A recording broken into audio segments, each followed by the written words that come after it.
Hey guys, it's Goldwing Blue 2012 coming to you from the garage again. One of the things I want to talk about today, this is a question that comes up a lot, especially with the new Goldwings coming out, the new 2018, 2019, is what year Goldwing is the best? Wow, what a topic of discussion this is.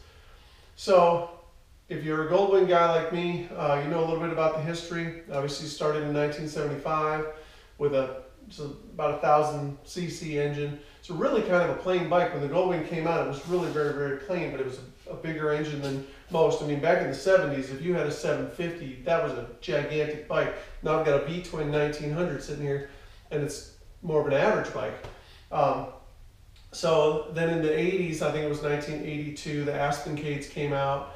And then in 88, we got a 1500. So in 1988, the Goldwing started to get a little bit bigger with the fairings and a little bit more weight to them. They became more of a touring bike in the 80s. Really, the Aspencade was one of the first ones. And the Goldwing really started to become more of a traveler's bike, touring bike. And then in 2001, they upgraded again, and they went to the 1800, which is phenomenal. I can't imagine much improvement on this, but who knows? I mean, what the future holds, I can only imagine that it's just going to continue to get better and better and better. So, what year is the best? I don't know. It's personal opinion on this one.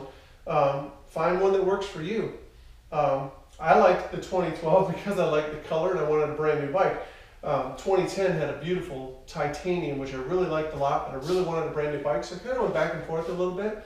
They both had the 1800. They both had a lot of accessories. A little bit different in the dashboard and the cockpit area. Some upgrades there. And then now, in 2018, 2019, the bikes have been unbelievable upgrades in the new 2018, 2019.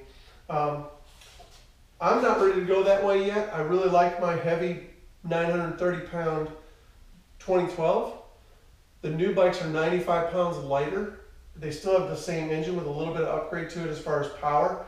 They lost a little bit in the cargo area, so like I still have the larger trunk here and the larger saddlebags in the back. But this really comes down to personal preference. All Goldwings are great motorcycles in my opinion. So what works best for you may not work best for me. I like a really, really heavy bike because when I get out on the highway and I want to set the cruise at 75 and just go, there's nothing better than a big heavy bike. The newer bikes I think are geared towards the younger rider. I'm 51. But I wish I had found this when I was 21. Couldn't afford it. and of course I thought it was too much motorcycle, which it really is for a beginner. This is certainly not a beginner's motorcycle. So if you're just starting out, you don't want to buy a Goldwing. You definitely want to work your way up to a Goldwing. And it's not a braggadocious thing that I'm saying. It's because it takes some experience to handle a bike this large. And if you're a smart rider, you'll know that. And so you start out with something small. I started out on a Yamaha Radian 600. That was my first motorcycle. And it was kind of comparable to the Honda Nighthawk. Back in the 80s, everybody wanted a Nighthawk. It was a really short wheelbase, easy to do wheelies. I had my days in doing crazy, stupid stuff like that. But anyway, I digress. The main question of the day is, what year Goldwing is the best? Totally up to you. Totally up to you what you're looking for. Again, the new Goldwings, like I still have the older gauges, speedometer and fuel gauge and stuff. The new ones are like a spaceship. They're amazing. You turn it on, it's got a keyless fob. It's got, if you haven't seen the new Goldwing, go look at it. It's just a phenomenal bike. I haven't ridden it yet, but I've seen some of the reviews on it. And again, it's just a light, nimble bike. Again, I think they're shooting for the younger rider, which I think is fantastic. I'd love to see some younger guys on the bike because, again, I know looking back, everybody says if I could go back, of course, if I could find the Goldwing when I was 21 years old, I would have put a lot more miles on it. This one has about 35,000 miles. I've got about 130,000 total motorcycle miles under my belt.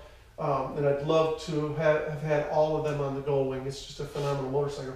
I've been all over the country on this bike except for way out west. I haven't been past the Rockies, which I really hope to do in the next couple of years. But I've been all over the East Coast on this motorcycle, and again, when it comes to what is best, that's an open-ended question.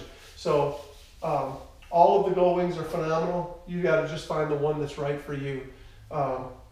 Again, I like a big heavy motorcycle.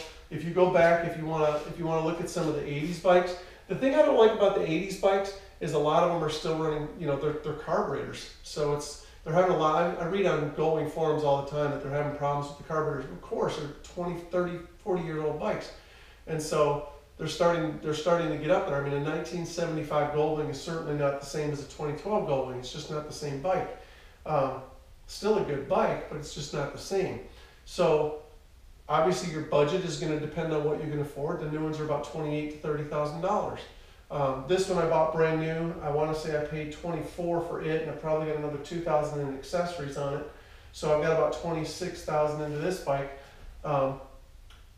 But you can find beautiful bikes from 2001. Keep in mind that the 2001 is when the 1800s came in. So from 2001 forward is really, in my opinion, where you should be looking. But that's just my opinion. Because the 1800 is such a bulletproof motor. And but you can find good Goldwings out there for less than $10,000 that still have a lot of life left on. I mean, 100,000 miles on a Goldwing is Goldwing riders, we brag on this all the time, but we say 100,000 miles is the break-in period on a Goldwing because it's just such a good bike that you can put a lot of miles on. My record on this bike, I put 867 miles in one day. Literally got on the bike here in Raleigh, left here at 5 in the morning, went all the way up to the Dragon, rode the Dragon, went into Tennessee, up into Kentucky, West Virginia, hopped on the Blue Ridge, came back, got home I think I got home at 7 or 8 o'clock that evening. I was ready to go again. So it's a phenomenal. Certainly, I'm sure there are people out there who have done more miles than that. If a lot of it is if they're doing just highway. But keep in mind, I was doing a lot of mountain riding. But anyway, so the question of the day is, what is the best Goldwing out there?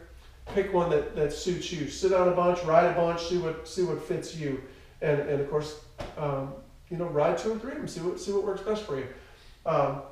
When it comes to comparing this to other bikes, I love all motorcycles. Even Harleys. I like Harleys. I give my Harley guys. I got a few buddies who ride Harleys, and I give them crap all the time. They give me crap about the Goldwing. But at the end of the day, we high five and we ride together. It doesn't matter. I just prefer the Goldwing. Just different. It's a different style of ride. Again, I've got my big V-twin Yamaha that I love to ride. But if I had to choose only one, it's a no-brainer. It's absolute no-brainer. The Goldwing is by far the best bike I've ever owned or ridden. So if you haven't ridden a Goldwing, go ride one, go test drive one. You will not be disappointed. So as far as what best year, I don't know. Go figure out what's best for you. You might like a different color. You know, each year, obviously, there's different colors that come out. So you might just like a different color. So anyway, bottom line, Goldwing's a fantastic bike. Go get yourself one. Goldwing Blue 2012. Come see you. Subscribe to my channel. See you guys next time. Dealing with your trouble, stroke me away.